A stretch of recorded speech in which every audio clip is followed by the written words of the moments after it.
Jetzt kommt jemand, der müsste eigentlich gar nichts sagen und gar nicht singen und gar nicht tanzen, weil ich sie so unfassbar gerne einfach auch nur anschaue. Shakira, hello, how are you? Good, good. How was the show for you? It was great. It's always great to see Thomas. He's funny. He's nice. He's a really good host.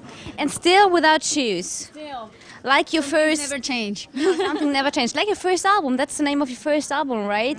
Without shoes. So, Descalzos. Pies descalzos. Descalzos, that's the name, right. So, when did you arrive in Salzburg? Yesterday. And how was it? Did you have time today to walk around, or? Oh, I'm so jet lagged. I could only fall asleep, and I woke up today, took a shower, and came here. But you've got your boyfriend with you, fiancé, right? So that's nice traveling around, having your loving people there, right? Yeah, it's very important. You know, I don't get to see him that often because he also has his own things. He works out of New York. So whenever we have a chance and to be together, we try to, you know, use that time wisely. You've been performing Gypsy at the show, so I guess you're feeling like Gypsy as well, traveling around all the time, right? So what's special about them? You know, I've been a nomad since I was 18 years old, since I started traveling the world, and somehow this song defines me, you know, defines the person I am, the places I've been, the people I've run into, and you know, those are the things that shape your personality and your spirit. And I think this song is very auto-confessional, self-confessional. But actually, the last time we've met in 2005, a lot of things happened in the meantime. Album, tour, and you've been studying at the University of Los Angeles. Which subjects, actually? I was studying the history of the Western civilization. I love history. Don't ask me why, because when I was in school, I hated it. I didn't hate it, but I wasn't really interested. And then when I graduated, I started loving history, and that's all I read about. But actually, it's a choice. You have the choice now. You want to learn. Maybe that's the difference. That's the difference. Yeah. And now you're done with it, or can you imagine to do so? No, I mean, I wanted to go to the university, which is something I never got the chance to do, you know, because I started my career so early when I was 13. And as soon as I graduated from high school, I pursued my career as a singer. I had a record contract with Sony Music. So I kind of had it all figured out. So I thought that after my last tour, I had some time off, and I thought that was the perfect, adequate time to go to the university, you know. And now we're going to start another tour soon. Yeah. So I don't think there's more time for university. No, I guess so too, with the new album. But actually, the video, Thomas asked you already in the show, with Rafael Nadal. He's a friend of yours, right? And was he immediately in the game when you asked him to be a part of the video? Yeah. He said yes. I mean, I was surprised because I never saw him doing anything like that before. But he accepted, and he showed up on the set, and he did a great job, don't you think? But actually, I love watching your videos because just of the dancing, because I think even if somebody doesn't understand the lyrics or don't know what you're thinking about, he can understand what you're thinking about while watching you dancing. Is that what you're thinking about while developing the choreography? Yeah, well, I'm thinking to transmit, to interpret the sentiment in the song, the emotions in the song, and I experience music in a very physical way.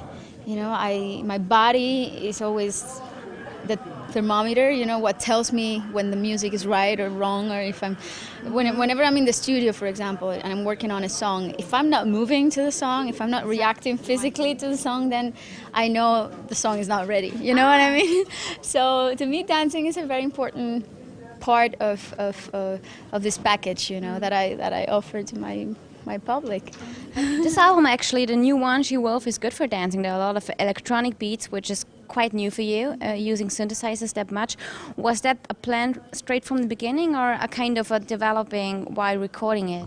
I was very curious to experiment with synthesizers. You know, I think that every artist has to have that right, has to be entitled to try new things and not repeat the same formulas over and over.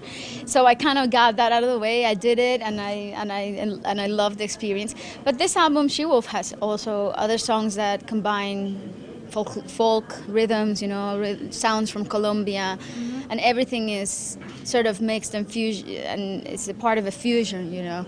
I always like to experiment with different sounds and create the fusion, which is what I'm most interested in. And with this next album that I'm preparing right now, it's going to have Spanish songs and English songs as well, and it's going to have also some Latin songs. And Okay, you're already working for the new album? yeah, already Oh, working. okay. But if I read about Shakira, it's always about the music, but also in the same level, your social work, especially for your home country, Colombia. As I read, you see education as the key for development and a better life in the future. So would you explain that for us? You know, since I was 18 years old, I decided to establish my foundation in Colombia, called Barefoot Foundation, Pies Descalzos. And since then, we've been working on education, providing education and food, nutrition to children who live in extreme conditions of poverty and vulnerability, children who live in conflict. And we've been building schools and we've been providing high quality education for them. And I promise you, I've seen miracles. I've seen with my two eyes, I've seen how education transforms the lives of kids who were probably destined to be poor their entire lives and destined to be a part of the drug trafficking business or recruited to the militia or the paramilitaries or guerrillas.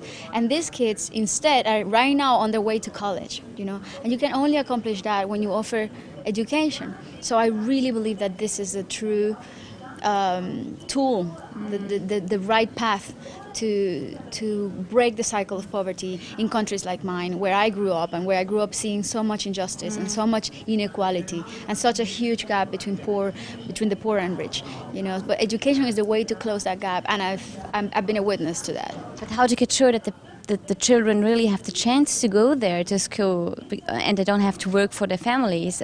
Because yeah, there is a way.